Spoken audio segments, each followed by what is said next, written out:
Yes, Radhe Radhe और welcome back to our YouTube channel. आज हम पढ़ने वाले जा रहे हैं फिर से आपके मोस्ट इंपॉर्टेंट क्वेश्चन सीरीज में next topic electric field due to equatorial line of a electric dipole. ये आपके चैप्टर 1 फिजिक्स के इलेक्ट्रिक चार्ज एंड फील्ड ये चैप्टर से एक इलेक्ट्रिक डायपोल के कॉन्सेप्ट का एक फेवरेट टॉपिक या फिर इम्पॉर्टेंट टॉपिक बोल सकते हो आप। सेकेंड थिंग आप ये भी बोल सकते हो, ये भी एग्जाम में आने के बहुत ज़्यादा चांसेस हैं। तो ये आपके कितने मार्क्स में आने चाहिए? ये 4 नंबर में आपको जनरली देखने को मिलते हैं। ठीक है, बात करें इस टॉपिक की तो इसमें कुछ नहीं, जैसे आपने एक्सियल लाइन निकाला था वैसे आपको इक्वेटोरियल लाइन निकालना है। एक्सियल लाइन हमने क्या निकाला था कि उसके डाइपोल के एक्सेस पे निकाला था, और जिसको ये टॉपिक नहीं मिला है वो आप, मैंने प्लेलिस्ट बना दी है आपके मोस्ट इंपॉर्टेंट क्वेश्चन सीरीज की, आप वहां से जाके देख सकते हो। अब बात करें electric field due to equatorial line की, तो आपको अच्छे से पता है कि equatorial line of a electric dipole. ठीक है, इसका मतलब कि आपको क्या चाहिए, एक डायपोल चाहिए होगा। ठीक है, तो हमने क्या ले लिया, एक डायपोल ले लिया। ठीक है, अब इसको थोड़ा सा नीचे से बनाएंगे कि आपके यहाँ पे ट्रायंगल बनेगा। ये हमने डायपोल ले लिया। ठीक है, अब ये डायपोल है, मैंने हमेशा से बताया कि जो डायपोल की डायरेक्शन होगी वो माइनस क्यू से क्या होगी, प्लस क्यू होगी। और इनके बीच का जो सेंटर है, इनके बीच का जो सेंटर है वो हमने क्या ले लिया, ये थोड़ा सा लगता है नीचे बन गया, इसको हम थोड़ा सा ऊपर बना लेते हैं, प्लस क्यू। ठीक है, तो ये क्या हो गया, इसके सेंटर से ये जो इसकी जो डिस्टेंस होगी वो क्या होगी 2। तो इस सेंटर ओ से इसका जो डिस्टेंस होगा वो क्या हो जाएगा ए। इसका यहाँ से सेंटर से इस चार्ज तक का क्या होगा, डिस्टेंस ए। ठीक है, बात करें इसमें इक्वेटोरियल लाइन की, मैम ये इक्वेटोरियल क्या, अब तो इलेक्ट्रिक डायपोल बन गया, ये पूरा सेटअप बन गया। इलेक्ट्रिक डायपोल क्या होता है, इलेक्ट्रिक डायपोल मूवमेंट क्या होता है, मैंने लास्ट क्लास में बता दिया। ठीक है, अब क्या है इक्वेटोरियल लाइन। अब इक्वेटोरियल लाइन मतलब जो बेटा सेंटर से होके गुजरी, जैसे ये जो लाइन है वो हमारी क्या हो, सेंटर से होके गुजरी। ठीक है, देखो ये थोड़ी तिरछी बन गई। ठीक है, इसको हम थोड़ा सा सीधा बना दें। ठीक है, ये सेंटर से होके गुजरे, जब ये सेंटर से होके गुजरे तो हम इस सेंटर से गुजरे होंगे, इस पॉइंट को क्या कहेंगे, पी कहेंगे। मतलब किसी कोई पॉइंट के वजह से, कोई पॉइंट मतलब कौन सा पॉइंट, जो सेंटर के पॉइंट से कोई भी डिस्टेंस पे हम एक इस पॉइंट पी पे क्या निकालना, हमें इलेक्ट्रिक फील्ड निकालनी है। तो इस पॉइंट जो सेंटर से लेके इस पॉइंट पी तक का जो डिस्टेंस है, या फिर जो इसको हम कहेंगे वो क्या कहेंगे, इक्वेटोरियल लाइन कहेंगे। अब मैंने इस पॉइंट पी पे क्या किया, एक प्लस क्यू चार्ज कंसीडर किया, प्लस क्यू, या फिर हम क्या कह सकते हैं, यहाँ पे आप लिख सकते हैं plus Q not. Plus Q not charge क्या किया, कंसीडर किया, plus Q not charge consider किया। और क्या किया, इसको माइनस क्यू के चार्ज से ऐड कर दिए। ठीक है, माइनस क्यू चार्ज से ऐड कर दिया और इसको प्लस क्यू चार्ज से ऐड कर दिया। ठीक है, अब देखो सेंटर से लेके पी तक का जो डिस्टेंस है उसको मैंने माना आर, उसको क्या मैंने माने आर। तो आप यहाँ पे देख रहे हो ये एक ट्राइंगल बन गया, माइनस क्यू ओ और पी, पी एक ट्राइंगल बन गया। तो अगर मैं ये वाला साइड निकालू, क्योंकि ये बेस है, ये परपेंडिकुलर है, तो अगर मैं इसका हाइपोटेनस निकालू तो क्या आ जाएगा, R square plus A square. ये आ सकता है R square plus A square. वही मैं बात करूं इस वाले साइड की, तो यहाँ भी सेम निकलेगा, क्या आएगा, R square, R square plus A square. Yes ma'am, इतना तो समझ में आ गया। अब मैंने यहाँ पे किया क्यू नॉट, क्या लिया मैंने यहाँ पे चार्ज कंसीडर किया, जिसके कारण मुझे इलेक्ट्रिक फील्ड ज्ञात निकालनी है। तो मैंने क्या किया, माइनस क्यू की वजह से अगर प्लस क्यू में इफेक्ट होगा तो माइनस क्यू प्लस क्यू क्या करेंगे, एक दूसरे को अट्रैक्ट करेंगे। प्लस क्यू क्या करेंगे, अट्रैक्ट करेंगे, क्योंकि माइनस प्लस क्या होता है, एक दूसरे को अट्रैक्ट करते हैं। वही बात करें, प्लस और प्लस क्या करेंगे, एक दूसरे को क्या करेंगे, रिपल करेंगे। तो यहाँ पे क्या हो गया ई, यहाँ पे माइनस क्यू हो गया, यहाँ पे क्या हो गया ई प्लस क्यू हो गया। तो ये क्या बन गए, दो कंपोनेंट बन गए। अगर इसका नेट इलेक्ट्रिक फील्ड निकालना चाहो तो नेट इलेक्ट्रिक फील्ड कहाँ निकलेगा, यहाँ निकलेगा। ठीक है, अब आपको पता है कि जो ट्राइंगल में जितने भी एंगल बनते हैं वो कैसे होते हैं, इक्वल होते हैं। जो ट्राइंगल में एंगल्स बनते हैं वो क्या होते हैं, इक्वल होते हैं। तो हमने मानो यहाँ पे हमारा ट्राइंगल बन गया थीटा, यहाँ पे एक भी ट्राइंगल निकला थीटा। तो जिस साइड ट्राइंगल बनता है तो यहाँ पे जब ये हमने किया, दो कंपोनेंट में डिफाइंड हुआ, एक हो गया यहाँ पे E cos theta, E cos theta, और एक यहाँ पे हो गया ई साइन थीटा जो कि इधर होगा। ठीक है, तो ई साइन थीटा, ठीक है, ई साइन थीटा। अच्छा, ये तो ठीक है। अब क्या होगा, सेम जैसे ई कॉस थीटा इधर के लिए था, ये किसके लिए हो गया, ये माइनस क्यू की वजह से हो गया। तो सेम क्या होगा, इधरी साइड प्लस क्यू की वजह से भी क्या होगा, प्लस क्यू की वजह से भी क्या होगा, प्लस क्यू की वजह से भी क्या होगा, कॉम्पोनेंट में E cos plus Q cos. Minus के लिए तो मान लो यहाँ पे बन गया, तो प्लस के लिए जो ई कॉस थीटा होगा वो क्या बन जाएगा, यहाँ पे बन जाएगा।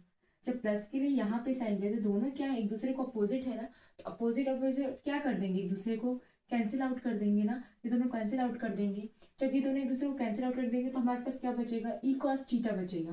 तो अब हम क्या करेंगे, इसे यहाँ पे नीड नहीं है, इस वजह से हम इसे इरेज कर दे रहे हैं। क्या करते हैं, इसे इरेज कर दे, जिसके कारण आपको क्या हो, कंफ्यूजन ना क्रिएट हो। बस समझाने के लिए मैंने क्या किया था, ये चीजें ली थी। अब देखो, अब हम क्या करेंगे, E प्लस क्यू के वजह से, E प्लस क्यू की वजह से तुम्हारा जो कंपोनेंट बनेगा वो क्या बनेगा, ठीक है। अगर हम बात करें कंपोनेंट क्या बनेगा, ठीक है, तो आपका बन जाएगा 1/4 पाई, ये किसकी वैल्यू है, के की value, 1/4 pi plus Q upon root over R square plus A square. ये कहाँ से आया मैम ये आया, मैंने एक्सेल लाइन में बताया, according to the electric field due to point charge. किसी एक पॉइंट के लिए अगर हमें इलेक्ट्रिक फील्ड निकालनी है, यहाँ पे किसी एक पॉइंट के लिए हम इलेक्ट्रिक फील्ड निकाल रहे हैं ना, उससे ये फॉर्मूला आया है, ठीक है। अब यहीं पे बात करें ई माइनस क्यू से, ठीक है, ई माइनस क्यू की तो 1 क्या हो जाएगा, अच्छा यहाँ पे भी क्या हो जाएगा, स्क्वायर हो जाएगा, ठीक है, 1/4 small naught minus Q upon root over R square plus A square का होल स्क्वायर, यही था। अब देखो ये क्या है, ये स्क्वायर से ये रूट कट जाएगा, ये स्क्वायर से क्या करेगा, ये रूट कट जाएगा, तो दोनों की इक्वेशन में क्या मिल जाएगा, 1/4 pi epsilon naught into Q upon क्या हो जाएगा, R square plus A square. यहाँ पे भी same 1/4 pi epsilon naught Q upon R square plus A square, यही चीज मिलेगी, ठीक है, अब यही चीज मिलेगी। अच्छा यहाँ तक तो ठीक है, अब हम समझ में आ गया। अब दोनों कंपोनेंट इधर ही मिल रहे थे तो एक दूसरे को क्या करेंगे, अगर हमें नेट इलेक्ट्रिक फील्ड निकालना है, नेट इलेक्ट्रिक फील्ड निकालना है, तो एक दूसरे को क्या करेंगे, E इक्वल्स टू क्या हो जाएगा, E1 cos theta plus E2 cos theta, या फिर हम ऐसे, या -1 E1 cos थीटा में माइनस नहीं लेंगे क्योंकि हम प्लस ले रहे हैं ना, तो प्लस क्यू और माइनस क्यू कॉस थीटा, ये दोनों एक दूसरे को, अब देखो E plus Q theta, E minus Q theta की वैल्यू क्या हुई, सेम आई है, तो हम एक जगह पे लिखेंगे तो हम इसे लिख सकते हैं E plus Q cos theta, E plus Q cos theta. अब यहाँ तक तो ठीक था मैम। अब क्या होगा, अब जब हमने यहाँ पे चीजें लिखी, ठीक है, तो हम ई प्लस क्यू की क्या करेंगे, वैल्यू रखेंगे, तो वो कहाँ रखेंगे, यहाँ पे रखेंगे। ई इक्वल्स टू क्या हो गया, जो नेट इलेक्ट्रिक फील्ड आई है उसकी जगह पे हमें ई प्लस की वैल्यू रखी, ई प्लस क्यू की वैल्यू क्या है, ये वाली वैल्यू, तो आप क्या लिखोगे, 2 इंटू, ठीक है, 1/4 pi epsilon naught into Q upon R square plus A square, ठीक है। अब बचा यहाँ पे cos थीटा, अब हमें क्या निकालना है, cos थीटा निकाल। अच्छा cos थीटा निकालने के लिए आपको पता होता है, इन ट्रायंगल हम ले लें POQ से, ठीक है, तो हम यहाँ पे cos थीटा की वैल्यू अगर निकालना चाहें तो cos थीटा क्या होता है, base upon hypotenuse, base upon hypotenuse, तो बेस क्या है अपना a है, हाइपोटेनस क्या है अपना root over R square plus A square, ठीक है। अब हम यहाँ पे क्या करेंगे, cos थीटा की वैल्यू यहाँ पे पुट कर देंगे, सेम हम क्या करेंगे, वैल्यू पुट करेंगे, तो क्या हो जाएगा, E equals to 2 into 1/4 pi epsilon naught into, अब यहाँ पे क्या करोगे, Q अपॉन ये R square plus A square, तो एज इट इज होगा, और यहाँ पे क्या लिखेंगे, A upon root over R square plus A square, ठीक है। इतना समझ में आई चीजें। अब देखो ये 2QA, ठीक है, अब यहाँ पे देखना इक्वल्स टू, हमने मान लो ये लिखा 1/4 पाई एप्सिलॉन नॉट, ठीक है, ये वाला 2 अंदर लेके आए तो हमने लिखा Q इंटू 2A अपॉन, यहाँ पे क्या आ जाएगा, आर स्क्वायर प्लस ए का स्क्वायर। अब देखो ये यहाँ पे क्या है अपने पास 1/2 है, और ये रूट है तो 1/2, सॉरी यहाँ पे क्या है अपने पास 1 है, सॉरी यहाँ पे 1 है, और इसके पास रूट है, तो रूट की वैल्यू क्या होती है, 1/2 होती है, तो यहाँ पे क्या हो जाएगा, डायरेक्ट 3/2 हो जाएगा, यहाँ पे क्या हो जाएगा, 3/2 हो जाएगा, ठीक है। इतनी चीजें समझ में आई। अब देखो यहाँ पे हम कुछ नहीं करेंगे, ये वाली जो वैल्यू है, ये आप देख रहे हो, ये वाली जो वैल्यू है, ठीक है, ये वैल्यू क्या बना रही है, इलेक्ट्रिक डायपोल मोमेंट बना रही है ना, तो 1 अपॉन क्या हो जाएगा, 1/4 pi epsilon naught two P naught upon root over, sorry root over नहीं, वो R square A square root की पावर 3/2। तो this is the equation of equilateral condition, this is the equation of equilateral condition. यहाँ तक तो ठीक थी, ठीक है, यहाँ तक तो चीजें समझ में आ गई मैम, इतना समझ।